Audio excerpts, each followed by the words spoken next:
El doctor Mario García, bueno, vamos a hacerlo directamente en la computadora. El doctor Mario es guitarrista, docente e investigador originario de la Ciudad de México. Es doctor en música por la Universidad Nacional Autónoma de México, graduándose con mención honorífica y siendo el primer guitarrista en doctorarse en interpretación musical en la Facultad de Música de la UNAM. Realizó los estudios de licenciatura en guitarra en la misma institución y además obtuvo el grado de maestro en música en el área de interpretación musical ahí mismo. En los años 2001 al 4 completó sus estudios de perfeccionamiento como alumno becario en Pordenone, Italia. A lo largo de su trayectoria ha sido galardonado con los siguientes premios: primer premio absoluto en el segundo concurso musical europeo en 2004 en Italia, segundo premio en el 10º concurso nacional de ejecución musical Giulio Rospigliosi en el 2004 en Toscana, Italia, y el premio Vittorio Joaquín Rodrigo en el Festival de Música de Compostela en 2005. Ha sido solista de diferentes orquestas nacionales, como la Michoacana, el San Luis Potosí, y ha sido becario de la UNAM, del CONACYT y del FONCA. Desde 2015 se especializa en interpretar un repertorio para distintas afinaciones, utilizando una guitarra con diapasones intercambiables que diseñó a partir de los modelos de Julián Carrillo y del laudero Salvador Soto. Asimismo, ha dictado ponencias en distintos congresos y foros sobre la música para guitarra de Julián Carrillo. Del mismo modo, se especializa en transcribir y editar partituras del sistema numérico creado por Julián Carrillo a la notación tradicional. Y bueno, le hemos pedido al maestro, al doctor, que nos hable precisamente de lo que es la teoría del sonido 13 de Julián Carrillo, que propuso a principios del siglo XX, y cuál es su importancia dentro del desarrollo de la música mexicana y a nivel internacional, porque la teoría del sonido 13 significó mucho una aportación al dodecafonismo, al serialismo y a otras corrientes musicales que predominaban. Entonces, la obra de Carrillo, cosa curiosa, cosa muy interesante, no se difundió tanto en nuestro país, sino que en Europa sí fue muy reconocido, y en Estados Unidos, su trabajo como promotor de ese sonido 13. Entonces le vamos a pedir, lo vamos a escuchar con el audio de aquí, al doctor Mario, que nos hable. Bienvenido, doctor. Muchas gracias, muchas gracias. ¿Me oye? Pro. Ok, sí te oye. ¿Me escuchan bien? Ok. Bueno, gracias a la doctora Julieta González y a usted, maestro, por la invitación.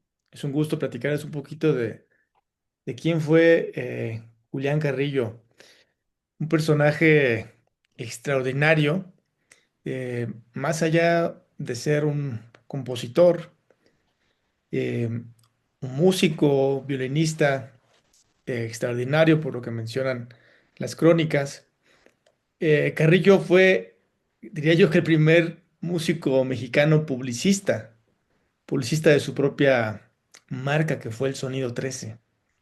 Carrillo fue un hombre visionario, desde mi punto de vista, incomprendido por su entorno y que no solamente, pues, como les dije, fue compositor, fue gestor, fue director del Conservatorio Nacional, fue director de orquesta, director de la Sinfónica Nacional, fue, eh,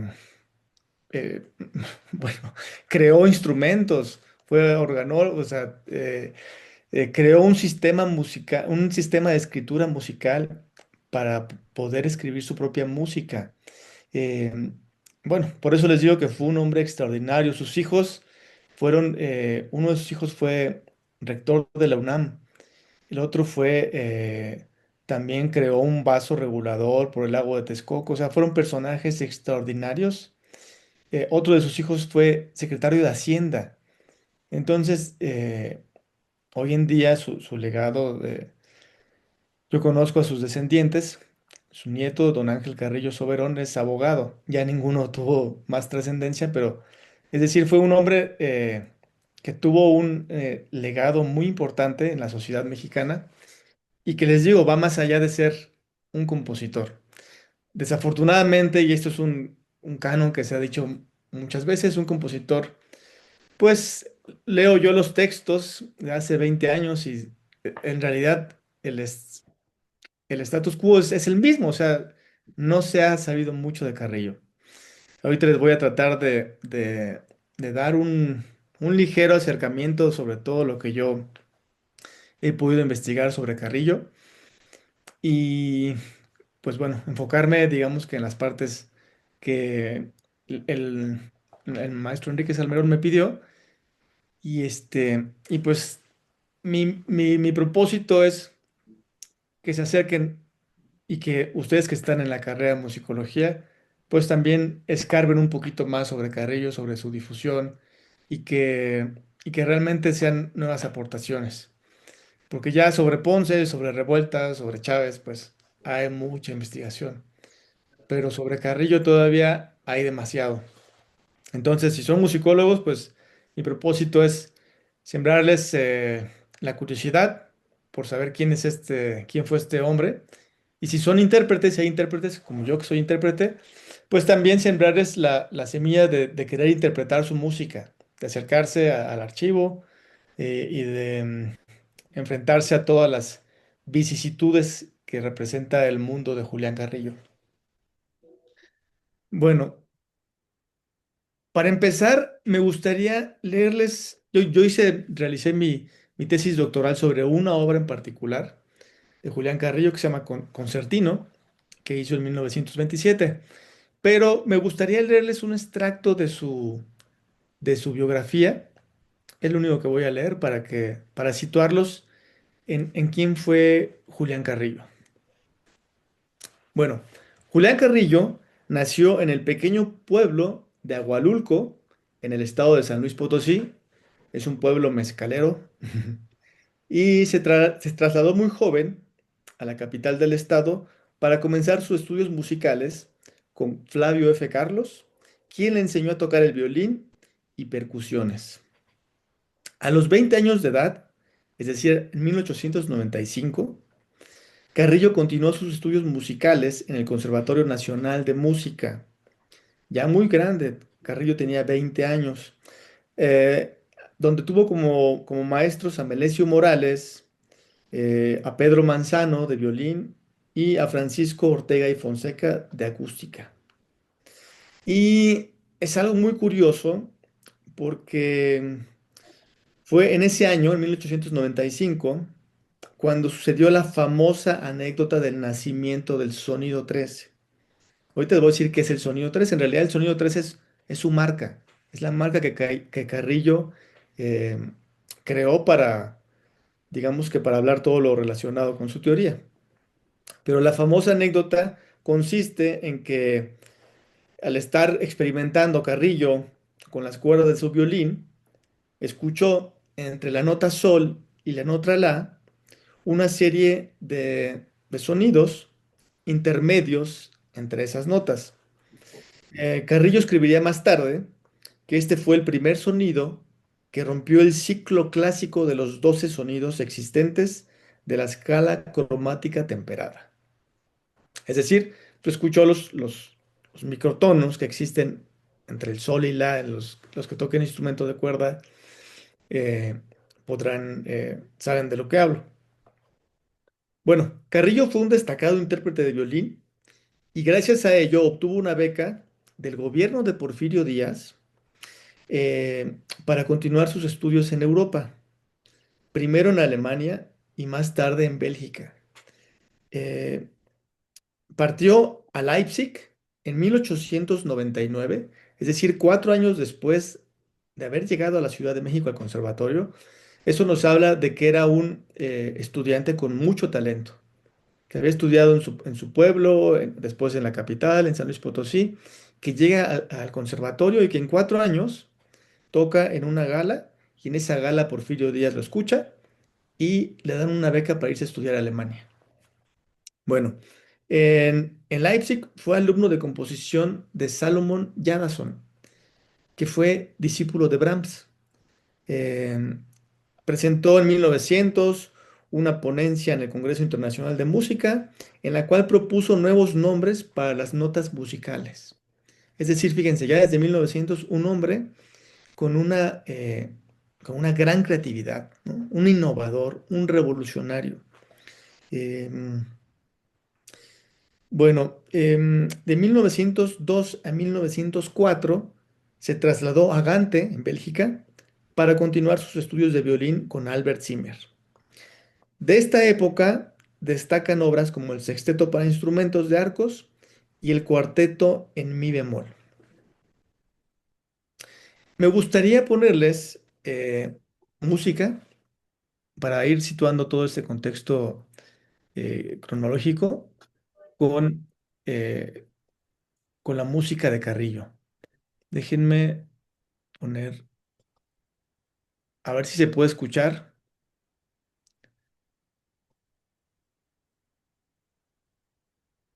lo que me gustaría mostrarles. Esta es su primera sinfonía.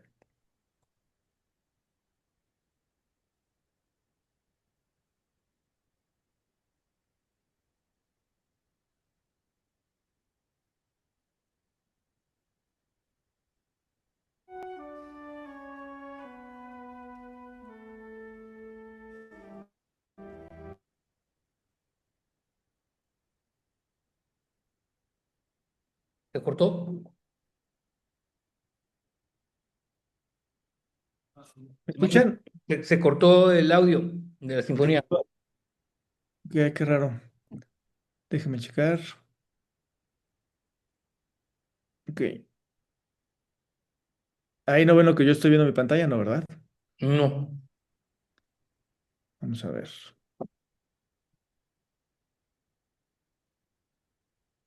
Compartir.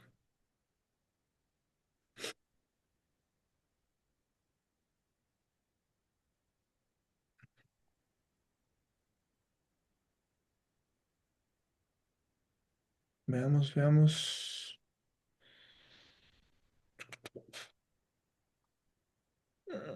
¿Dónde quedó? A ver.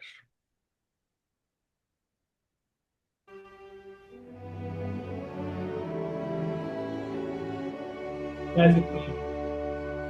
Una obra de carácter romántico.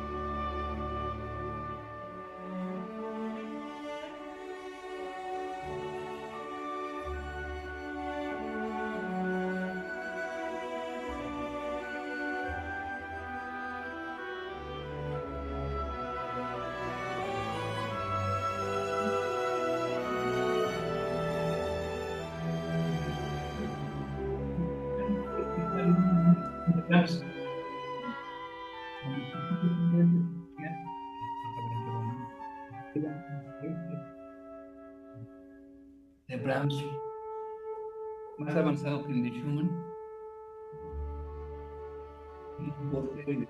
de Salón Mexicanas. Y pues esta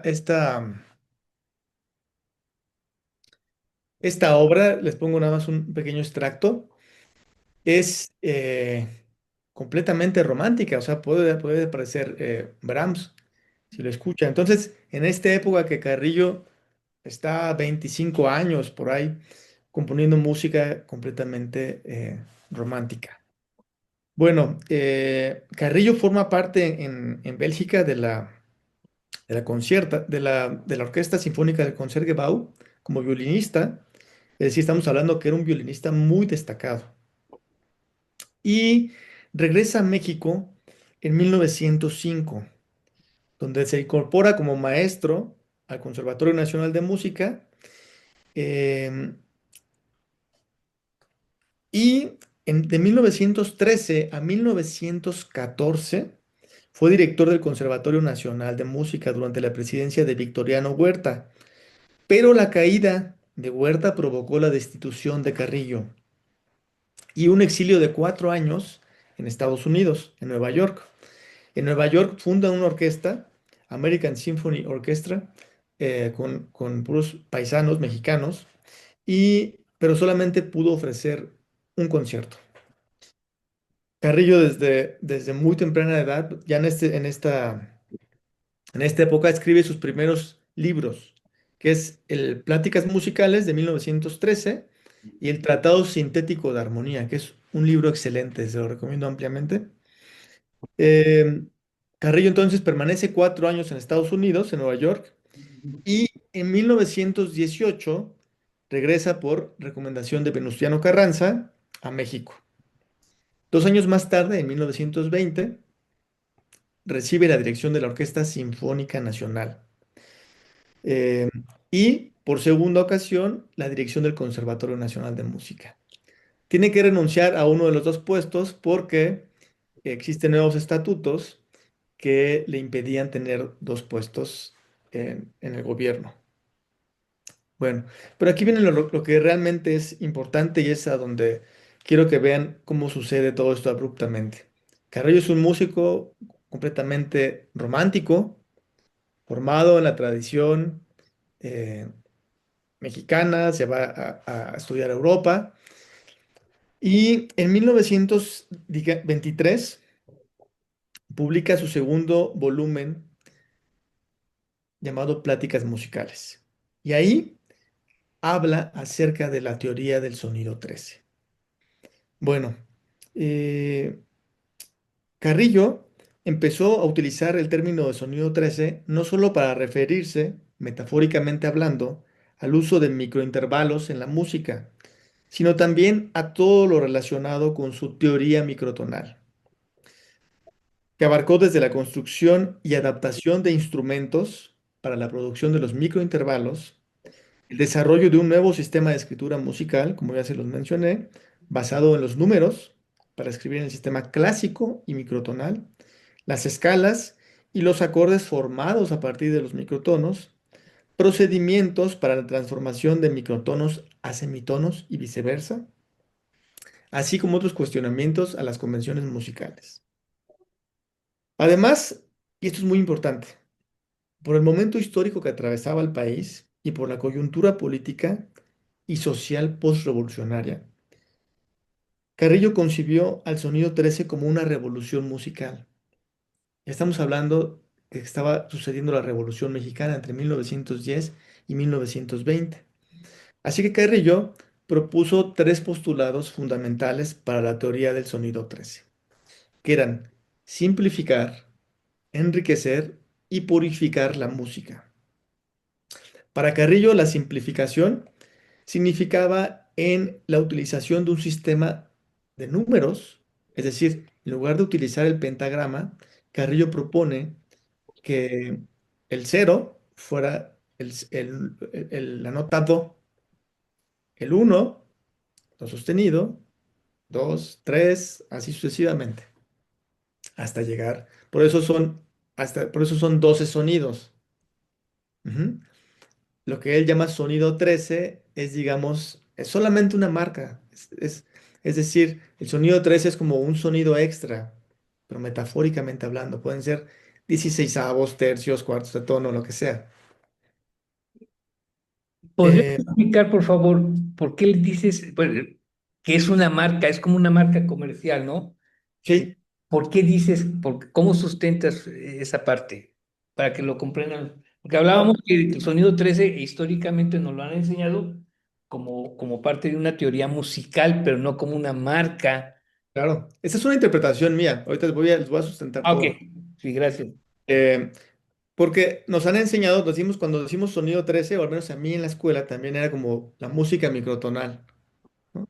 O sea, nosotros pensábamos que el sonido 13 era, así lo nombró Carrillo, porque él decía que eran 12 sonidos de la escala. Entonces, para él el sonido 13 cabían todos los intermedios que hay ahí. Entonces, eh, bueno, Carrillo eh, comenzó en 1924 con la publicación de un periódico musical. Imagínense esto, bueno, voy a cortar un poquito aquí la parte histórica. Carrillo era hijo de Porfirio Díaz, por así decirlo. Carrillo pertenecía a un régimen es como lo que está pasando ahora políticamente. Pertenecía Carrillo a un régimen que se asociaba a Porfirio Díaz. Porfirio Díaz lo había becado. Cuando llega la revolución, cuando, cuando pasan todos estos acontecimientos, Carranza nombra a José Vasconcelos como director de la Secretaría de Educación Pública. Entonces, Vasconcelos quería reconstruir una nación, querían darle una nueva identidad al México. Entonces, comienzan estos conciertos masivos, eso es lo que les hablo de la actualidad. Al menos en la Ciudad de México está esto, conciertos masivos, este, Carrillo organizó tocar la Sinfonía 9 en el Zócalo, imagínense, o sea, es todo esto como acercar eh, el arte a las masas, ¿no? Lo vemos también en el muralismo y bueno, en otro tipo de, de artes. Y Carrillo lo que quería, teníamos tres figuras importantes hablando de la música. Ponce, ¿no? Que Ponce apostaba por un nacionalismo más pues mestizo, ¿no? De la canción criolla, que casualmente, o más bien paradójicamente, era el que más, era el más cercano a la idea de Vasconcelos, pero Vasconcelos lo ignoró a Ponce. Chávez, Chávez era muy joven, pero tenía muchas relaciones con los círculos de poder. Y finalmente Chávez es el que prevalece. Era la sangre nueva, era el joven Chávez, pero Chávez, digamos que su bandera era la música prehispánica. O no la música prehispánica, sino el imaginario sonoro de lo que era la música prehispánica. Y entonces Carrillo, como él, digamos que ya era un poco anacrónico, lo que propone es, él dice, bueno, este, yo en 1895, cuando llegué a la Ciudad de México, escuché en mi violín unos sonidos intermedios entre una nota y otra. Entonces, Carrillo lo que propone, digamos, para intentar eh, insertarse a este nuevo discurso es mi música, yo propongo una música que propone nuevos sonidos nuevos sonidos que son los microintervalos. Entonces, digamos que fue una estrategia política de Carrillo, ahora sí que por permanecer en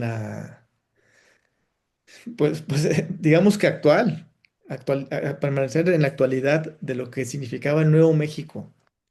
Eh, entonces, Carrillo empieza a tener muchos problemas porque Chávez empieza a tomar mucha fuerza. Y hay una anécdota que señala Carrillo, que menciona que cuando Carrillo era director de la Orquesta Sinfónica Nacional, todavía no se llamaba, después Chávez la institucionaliza y la profesionaliza, pero cuando Carrillo estaba, menciona Carrillo que Chávez se acerca y quiere que lo dejen dirigir una obra. Chávez tenía, no sé, menos de 20 años. Y Carrillo le dice, a ver, pues si te crees capaz, hazlo.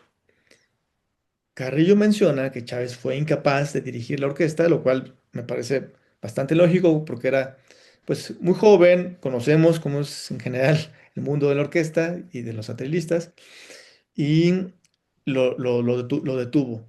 Entonces, yo creo que esto fue un insulto gravísimo para Chávez y curiosamente, bueno, no más bien no curiosamente, no curiosamente, mientras Chávez estuvo en el poder, eh, ya como director del conservatorio, como director del Instituto Nacional de Bellas Artes y como director de la Orquesta Sinfónica Nacional, jamás se tocó una obra de Carrillo.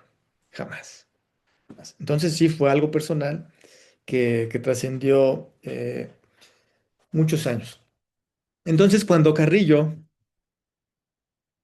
decide, proclama esto de la teoría del sonido 13, ¿no? En su libro Pláticas Musicales, dice, bueno, yo tengo una teoría que se basa en los microtonos, empieza a ser atacado por una serie de músicos.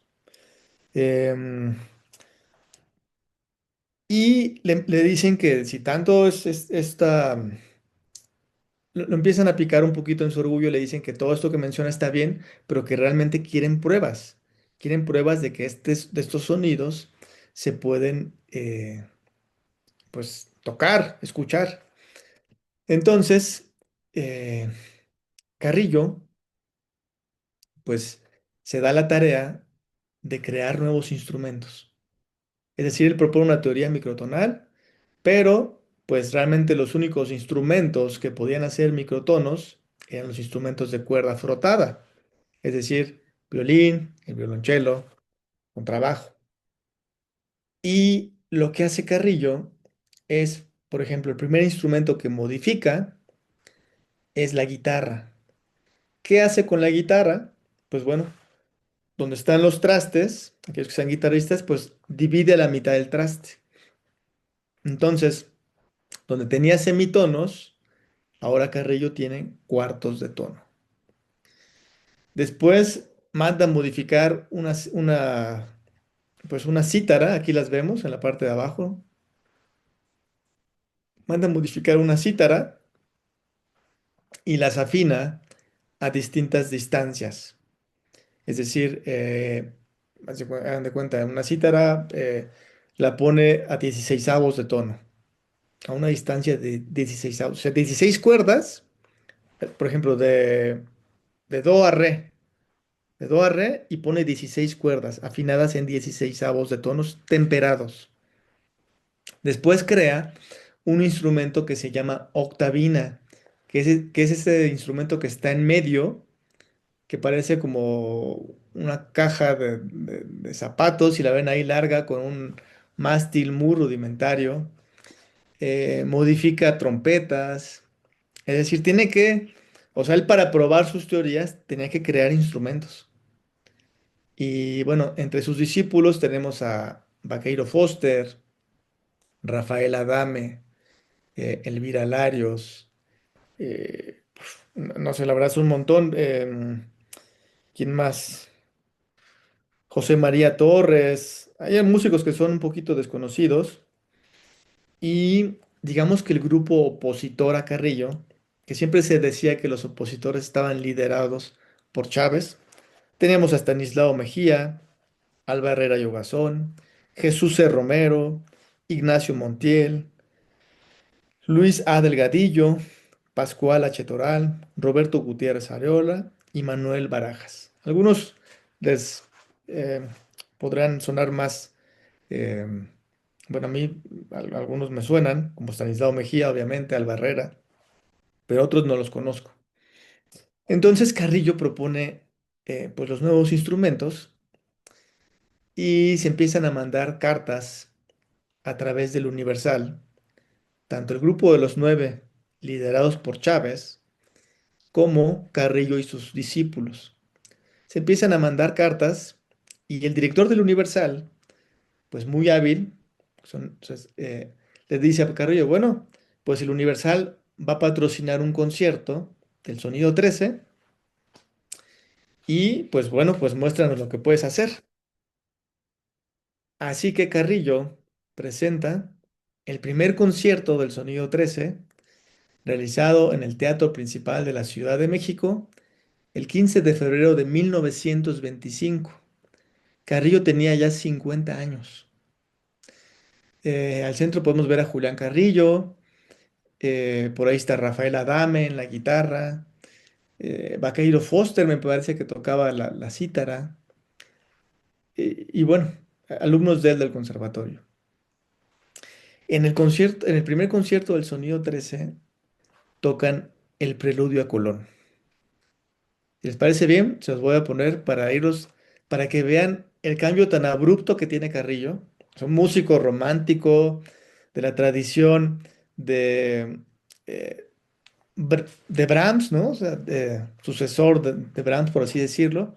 Y de repente, para pues, tener vigencia en esta actualidad del México post-revolucionario, dice, bueno, vamos a hacer música con microtonos. Y compone una obra maravillosa que es el Preludio a Colón. Se los voy a compartir. De hecho, es una grabación que Carrillo dirigió en,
Bueno, lo voy a cortar, si no se me va a ir todo el tiempo en la música, ustedes ya lo pueden escuchar después, pero yo quería, para mí era muy importante mostrarles esto, o sea, cómo pasa de ser un músico, pues, en la tradición, aunque la obra de Preludio Colón está en mi menor, si todo se mueve en base a un pedal en mi, no pasa más armónicamente hablando, pero cambia completamente el contexto de Carrillo, se vuelve otra persona, o se vuelve otro músico, por así decirlo mejor, o aparentemente. Eh, en ese momento Carrillo había generado mucha expectativa, por eso les dije que era un publicista. Carrillo había generado y había hecho ya la revista, había hecho esta revista junto con sus pupilos. Ven ahí, había hecho una revista. Se cooperaban entre ellos, la vendían y ahí pues era publicitarse. Publicitarse él, sus alumnos, poner qué era lo del sonido 13. Después atrae a mucha gente, incluso atrae un crítico de Estados Unidos que se encontraba en la Ciudad de México. Hace una reseña maravillosa de la música de Carrillo y de sus alumnos. No solamente se presentó esta obra, se presentaron otras obras de Carrillo, incluso hay una obra de Rafael Adame, hay un preludio, me parece que es de Bach, que él toca con la guitarra en cuartos de tono, no me imagino cómo es que se escuchó eso, pero es decir, tiene muy buena recepción en Estados Unidos. Carrillo ve que México se le estaba cerrando, que ya no estaba Vasconcelos, que Chávez había apoderado de todo. Y entonces él recibe una invitación de la Liga de Compositores de Estados Unidos y se va a Nueva York con toda su familia, porque no sé cuántos tenía hijos en aquel momento, se van y llega a la Liga de Compositores y pues él les Nueva York y eh, ellos le piden que componga una obra. Que componga una obra, tiene un año para prepararla y la presenta Carrillo en el Carnegie Hall.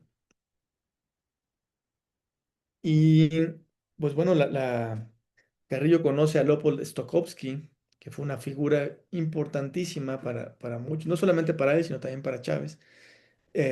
Conoce a Stokowski y Stokowski le dice, wow, me encantó la obra, ¿por qué no la orquestas para la Orquesta Sinfónica de Filadelfia? Digamos que Carrillo estaba en la palestra o sea, estaba en la cima del mundo. 50 años, 51 años, estaba en Nueva York, ya había sido director, había estudiado en Alemania, en Bélgica, había hecho una teoría del sonido 13, había dirigido una revista, había sido director del conservatorio, había sido director de la Orquesta Sinfónica Nacional y con 50 años decide irse con toda su familia a Nueva York. Bueno, em, la obra tiene una buena recepción en general. La toca la Sinfónica de Filadelfia. Y pues, em, Carrillo tiene una situación un poco más compleja.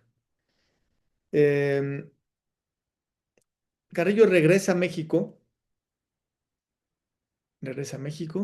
escribe numerosos libros. Aquí yo tengo uno que me regalaron en el archivo Carrillo en San Luis Potosí, las leyes de Metamorfosis. Este lo escribió en 1927, lo publica hasta 1949. Empieza a publicar, se dice que con el apoyo de su hijo, el que fue secretario de Hacienda, empieza a publicar muchos de los libros. Y pues bueno, cuando Carrillo regresa a México, eh, desafortunadamente, miren, aquí tenía preparado un poquito de contexto musical en México. Eh, es que es demasiada información que les podría dar en 10 horas. Traté de condensarlo todo en, en quién fue Carrillo y su música. Pero cuando Carrillo regresa, a partir de ese momento, trabajó en sus teorías, en la construcción de instrumentos, así como en la difusión de su música microtonal, prácticamente sin apoyo a sus proyectos por parte de alguna institución pública y con sus propios recursos. Aún así, y a partir de la relación profesional que tenía con Stokowski, aprovechó la presencia del director de orquesta en México para realizar un concierto en 1930 con una orquesta formada completamente por instrumentos microtonales, la cual llamó Sinfónica del Sonido 13 y con la que presentó La Fantasía del Sonido 13 en 1930, entre otras obras. A partir de ese momento, Carrillo retomó la relación con Stokowski. En 1951, cuando le escribió su obra para violonchelo y arpa en 16avos de tono, llamada Horizontes. Durante los años siguientes, Carrillo continuó la colaboración con el director de orquesta y resultó en la obra para piano Balbuceos de 1959. En 1958, Carrillo mandó hacer 15 pianos que fueron presentados en la Exposición Universal en Bruselas y en el Palacio de Bellas Artes de la misma ciudad, y los pianos estaban construidos cada uno en una división distinta del tono.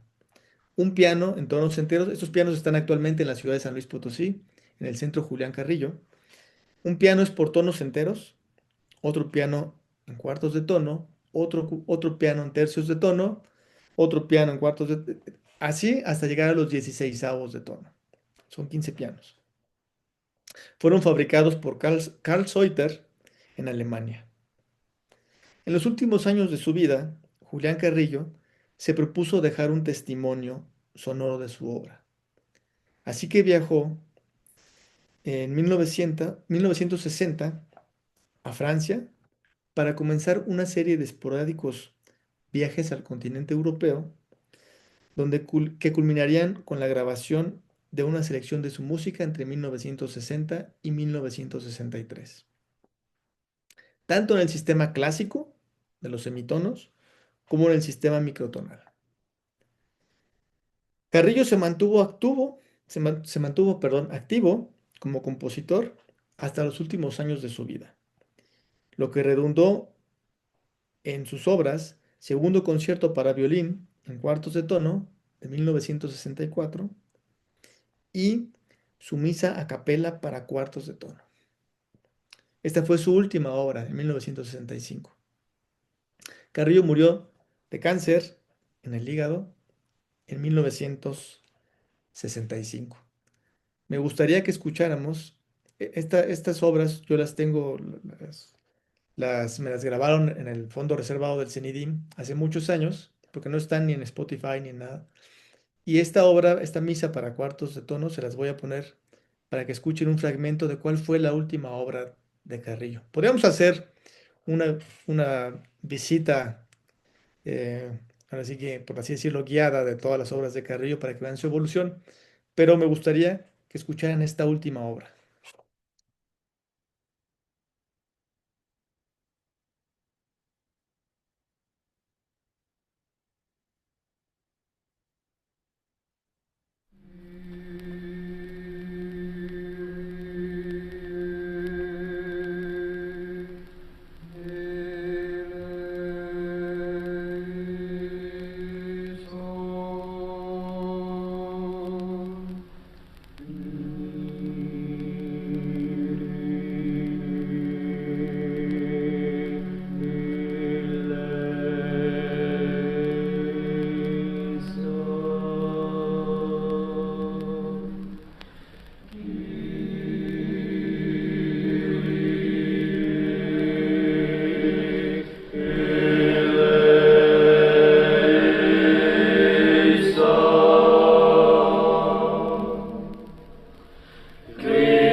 Por así decirlo, Carrillo, después de 1925, cuando regresa de Nueva York, él comienza a escribir toda su música en el sistema numérico.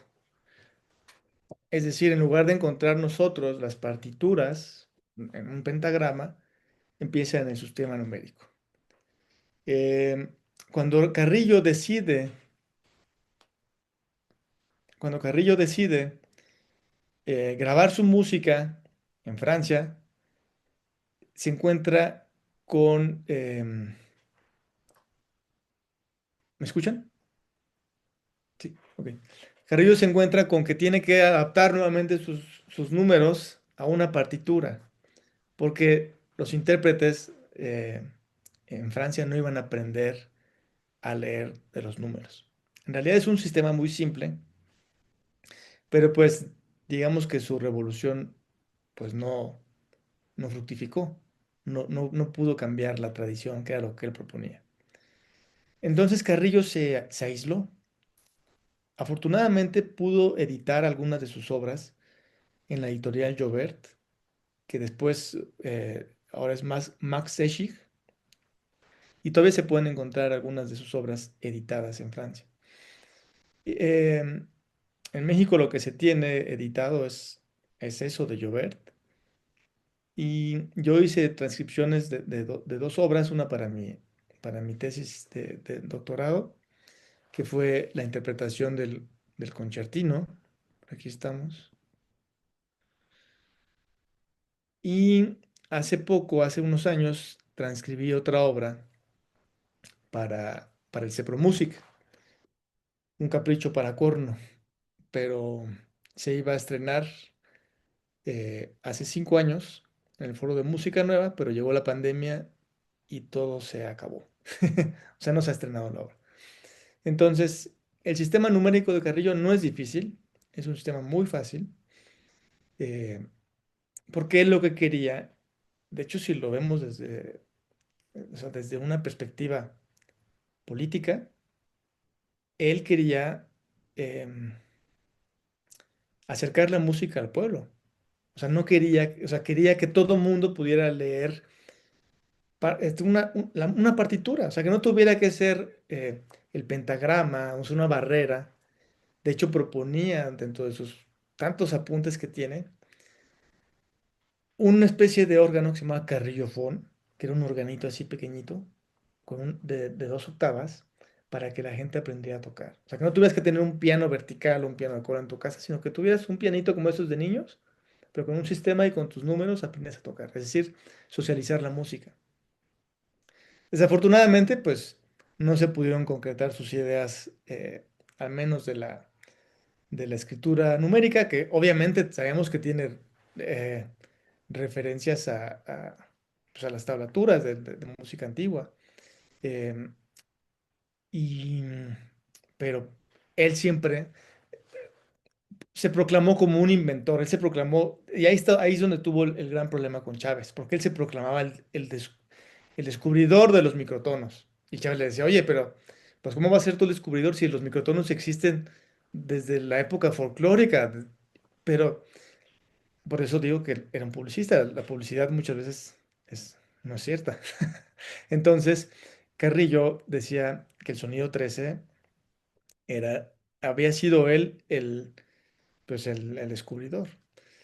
Y muchos investigadores lo atribuyen quizá a su formación o a su escasa formación. Como bien les mencioné, estudió en San Luis Potosí. Ahualulco sigue siendo un pueblito. Es un pueblito así, eh, pues casi casi que se quedó hace 100 años estancado. Y de ahí se fue a San Luis. Pero yo me imagino en esa época pues, la educación tan precaria que había. Y después llega al conservatorio, que tampoco, en la Ciudad de México, que tampoco era, eh, pues se estaba fundando. O sea, y pues un poquito naif, no sé si tienen la información que se tiene ahora. Chávez venía con otro tipo de formación académica. Entonces, Carrillo, como se encargaba de utilizar mucha propaganda en sus textos, pues se creó muchos enemigos. Y prácticamente después de los 50 años, pues por así decirlo, desapareció de la escena musical. Tiene una casa muy bonita en San Ángel y pues se dedicó, su hija Lolita Carrillo, es la de la última foto, ella se dedicó a tocar su música con Stokowski, él la impulsó mucho, ella pues digamos que fue su sucesora, pero más allá, o sea, hablar de músicos o de compositores que hayan seguido, digamos que su legado, pues se podría decir que quizá Mario Lavista, aunque después se expresó no también de él, eh, Julio Estrada, podríamos decirlo, pero en realidad su descendiente musical fue Jeanetine Marie. Cuando Carrillo ya está aquí, es la otra parte de Carrillo. Carrillo internacional.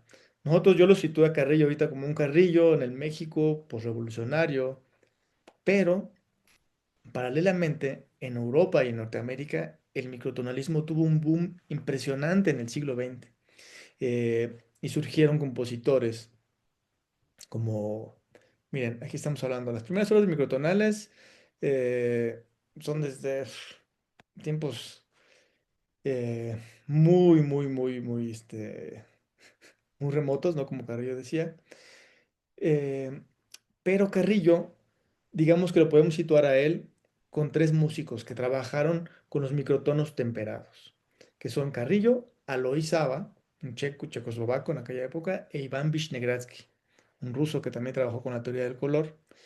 Y por el otro lado de la entonación justa, pues tenemos a Harry Partch, que fue un gran compositor estadounidense, y al mexicano Augusto Novaro. Ellos se fueron más por la entonación justa. De ahí ellos tienen como descendientes a Lou Harrison, a John Benson y otros tipos de compositores estadounidenses. Eh, Aquí tenemos algunas obras: John Fowles, cuartos de tono en 1905, Richard Stein, cuartos de tono en 1906, Alois Saba, Carrillo y Vishnegradski se conocieron en París años después. Eh, Casualmente en distintas partes del mundo trabajaban los tres en algo muy, muy similar. en instrumentos, en pianos. Luis Saba tiene obras para guitarras en cuartos de tono. Yo toqué una hace muchos años. Em, Vishnegradsky le compuso una obra a Carrillo, en honor a Carrillo.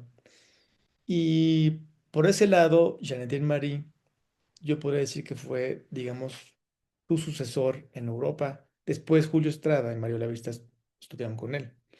Em, entonces, ¿cuál es la situación actual de Carrillo?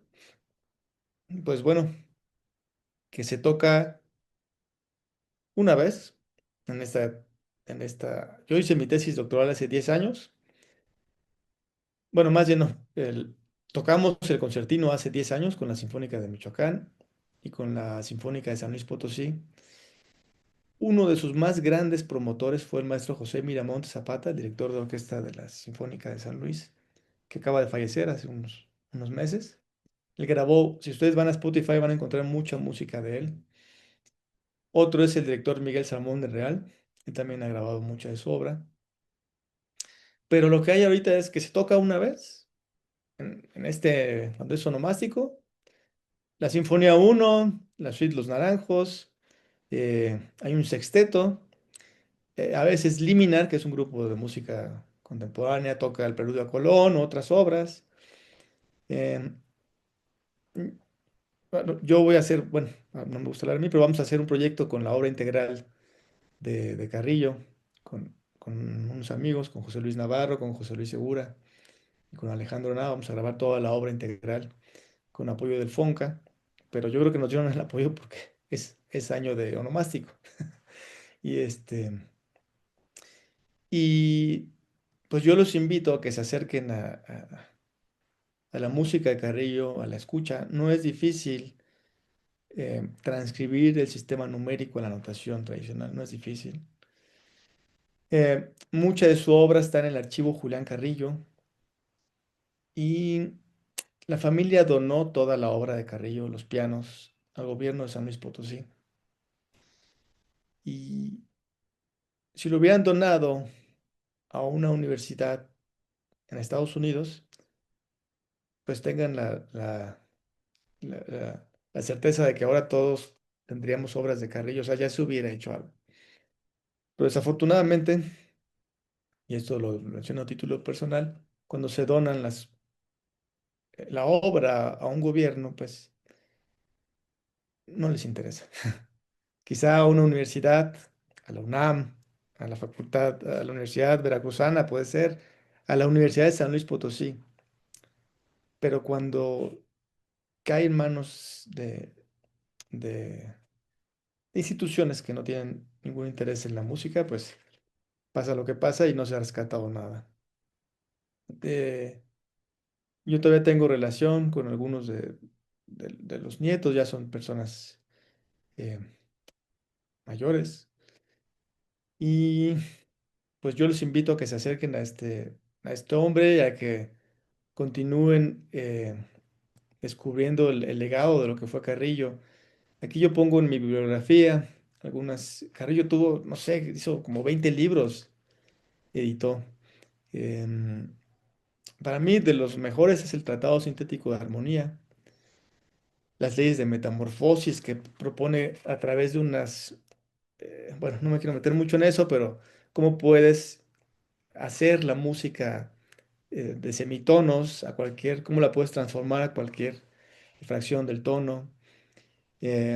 Bueno, hay musicólogos como Roman Brodbeck, que es un musicólogo suizo, que también fue alumno de Jean-Etienne Marie, em, que se han interesado en la obra de Carrillo.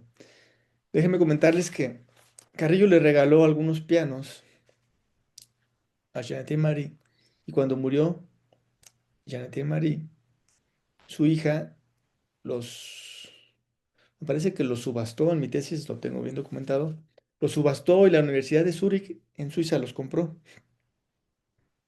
Esos pianos se entregan, o más bien se hace un concurso hoy en día y quien gana el concurso le llevan el piano a su casa durante un año para que componga con los pianos Carrillo. Y hay muchas grabaciones de compositores eh, europeos con las obras de Carrillo. Y hay arpas también. En Suiza yo las vi. Em, y bueno, de los musicólogos que yo podría recomendar actuales son Luca Conti, un italiano que escribió mucho sobre microtonalismo. eh, Alejandro Madrid, por supuesto, tiene un libro que para mí es lo mejor, lo más completo que se ha escrito sobre Carrillo. Ya está traducido al castellano. Em, Ricardo Miranda tiene algunos artículos. Eh, una musicóloga estadounidense que se llama Priscilla Taylor Gibson, que ella estudió mucho el periodo de Carrillo en Nueva York. Y pues bueno, esas son mis recomendaciones. Es lo que yo les puedo hablar de Carrillo. Como dato anecdótico, eh, van a encontrar en YouTube, tiene muchos seguidores que no fueron músicos propiamente, o no tanto en la academia, que también construyeron instrumentos. David Espejo, eh, el otro señor Vargas, se apellida. Bueno, para no hacerles el cuento tan largo, una de sus arpas que construyeron sus seguidores aparece en una obra de Café Tacuba que se llama El Espacio. Si pueden escucharla, es, sale con y es otra cosa, o sea, ya están eh, utilizándola en otro tipo de contextos. Aquí la situación es que todo lo que Carrillo propuso, todo lo que se actualice, bueno, desde mi punto de vista, que se hagan cosas actuales. Si se quiere tocar su música, qué padre para seguirla conociendo, pero que a partir del legado que él dejó, pues se siga haciendo música nueva. Mario, podemos ir cerrando un poquito para darle chance a mis Sí, maestro. compañeros, por Sí, favor, ¿quieres cerrar un poco y ya, si ellos sí. tienen alguna pregunta o comentario, ¿quieres cerrar un poco o con esto? Sí, sí, pues terminamos. No sé si Chicos, pues, mi invitación. ¿Tienen alguna pregunta? para acá, para que te oiga. Sí, aquí tenemos unos, nada más que se va a acercar al micro de la Sí. computadora. Pásense. Por acá, que te vea. Hola. Aquí es Hola, incógnito. ¿qué tal? ¿Por qué no fue tan del interés de mexicanos todo el trabajo que hizo? O sea, yo soy de San Luis y pues poco se habla de él. Pues mira, bueno, no lo comento solo yo, también muchos y musicólogos. Carrillo tenía, si tú lees sus textos, de los que editó, sus artículos, son muy petulantes. O sea, él se declara pues como el descubridor, como tenía mucho ego y también decía muchas cosas que no eran ciertas. Entonces se echó encima, yo creo que por eso se echó encima a la academia y por eso no tuvo eh, alumnos que realmente tuvieran una formación fuerte. Y su mismo discurso cambió el régimen, él se quedó, pues, de hecho hoy en día pues siguen prevaleciendo los postulados de Chávez. Y él se cerró las puertas cuando empezó a escribir con números, pues, ¿qué instrumentista va a decir? Pues yo me aviento al menos a alguien que sea amateur, ¿no? O sea, las personas, muchos aprendimos con guitarra fácil o cuestiones así que eran con números, entonces solamente los amateurs se iban a acercar a su música, porque un músico profesional, pues, digamos que difícilmente, solo poquitos, locos como tu servidor, Jimena Jiménez Cacho grabó sus obras para cello, Omar Hernández, Jimena Jiménez Cacho no quiere saber nada, creo que ya no toca el cello, Omar Hernández Hidalgo, un violista que también, eh, pues bueno, eh, falleció hace algunos años, y digamos que muy pocos se acercan a su música. Directores de orquesta, pues también pocos, como te digo, José Miramontes, tú que eres de San Luis, quizá lo conociste, yo lo conocí, lo traté, tipazo, siempre abierto a la música de Carrillo. Em, y también malas decisiones, pues lo tengo que decir, malas decisiones de la familia, de no, pues de no preocuparse por preservar de la mejor manera el legado. Gracias, doctor. Tenemos otra compañera que va a hacer una pregunta. Sí. ¿Por qué, a pesar de lo que usted dijo de que, bueno, de que era muy petulante y tenía un ego muy alto, por qué usted decidió investigar sobre él? Te voy a contar un poquito mi historia. Claro. Eh, yo cuando comencé a hacer el doctorado, quería hacer, quería trabajar en un concierto de guitarra y orquesta, pero que fuera distinto. No quería lo mismo, no quería Ponce, no quería mexicano, no quería Ramón Noble, no quería... Fui con un amigo al CENIDIM, que es el Centro Nacional de Investigación. ¿Qué tienes contra todos ellos? Después no me platicas. Sí, ¿qué tienes en contra de todos ellos? Pero después me lo platicas. No, no, no, nada, simplemente quería hacer algo distinto. Em, y José Luis Navarro me dice, ¿ya escuchaste la música de Carrillo? Ya había trabajado algo.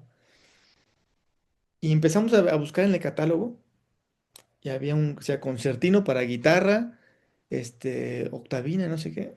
Pues dije, órale. Cuando lo escuché, dije, wow, esta es una obra maestra. Es una súper, súper, súper obra.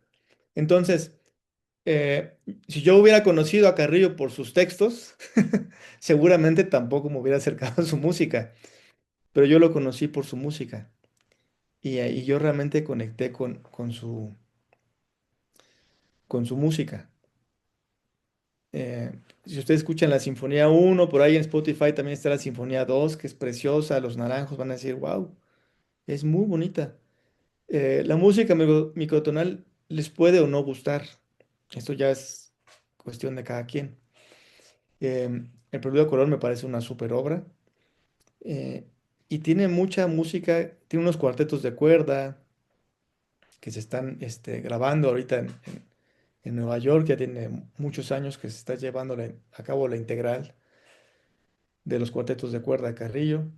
Entonces, pues digamos que lo que yo creo que sería em, justo es que se conociera su música y que digamos que la historia lo juzgue a través de su música.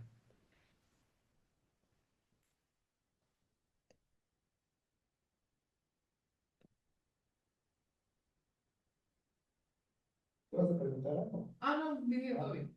Pues creo que ha sido las preguntas, Mario, doctor. Pues muchísimas gracias. Ha sido un acercamiento a uno de los compositores mexicanos que, como tú decías en un principio, poco conocido, poco valorado. Dejemos a un lado esa parte de apetulancia, pero su obra sí entra en esas vanguardias del siglo XX, creo que es lo que el próximo semestre nos toca estudiarlo aquí en la facultad, y esto nos da pie precisamente a hacer una reflexión sobre esta parte contemporánea de Carrillo en la música del siglo XX. Después comentamos porque Julián Carrillo estuvo en Jalapa, fue director invitado de la Sinfónica, tocó su hija con él. ¿Quién, Y perdón? Julián Carrillo estuvo aquí invitado de director invitado de la Sinfónica como 6 meses, fíjate. Órale. Y por ahí he encontrado algunas obras en números, aquí Ajá. en la ciudad. Y también hay otro dato interesante, que en el primer conservatorio de música, danza y declamación en Jalapa de 1936, una materia era sonido 13. Órale. Bueno, ya después platicaremos de esos datos. Quedaron muchas cosas sin decir, porque hacía grupos de sonido 13, o sea, creaba como grupos de estudio que iba dejando, o sea, su idea era tenerlos en toda la República. Seguramente en Jalapa hubo uno. Hubo en Cuba hay otra vena de Carrillo con Ángel Reyes, de hecho tocaron el Conservatorio de La Habana, creo que se llama Ángel Reyes. Este, en Estados Unidos, en Nueva York, dejó también grupos 13. Y no, no, o sea, por eso te digo que tenía su propia marca. Sí, sí, sí. Entonces, bueno, a nombre de los chicos y un servidor y de la maestra Julieta, también está aquí otro compañero, maestro Mario Quijano, pues te damos las gracias y estamos pues pendientes para hacerte otra invitación con algún otro tema. Gracias. Gracias, Mario. Un aplauso. Gracias.